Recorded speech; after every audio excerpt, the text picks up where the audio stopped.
Нов вице-премиер и министер за европски прашања ќе биде Беким Сали, а нов министер за животна средина и просторно планирање Мухамед Хоџа.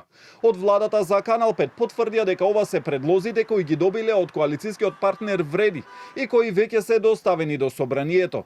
Беким Сали доаѓа на вице-премиерското место на Изет Меджити, кој стана градоначалник на општина Чаир, а раководеше и со Министерството за животна средина. Пред неколку дена тој за медиумите изјави дека сега се пополнуваат испразнетите места во владата и дека не станува збор за владина реконструкција, а ги потврди имињата на Сали и Хоџа.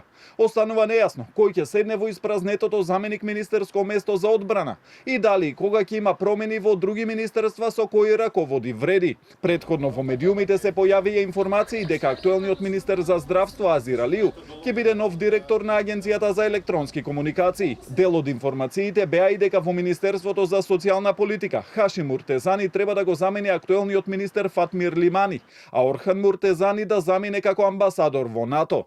Премиерот Мицкоски деновиве беше дециден дека Вреди нема да добие ресор плюс во владата, туку кандидатот за вице-премиер ќе биде воедно и министер. Освен имињата за местата од Вреди, премиерот Мицкоски најави и подлабока владина реконструкција по конгресот на ВМРО ДПМНЕ, кој ќе се одржи викендов во Кавадарци, а после кој ќе се знае дали ќе има промени и кај некој од министрите од ВМРО ДПМНЕ.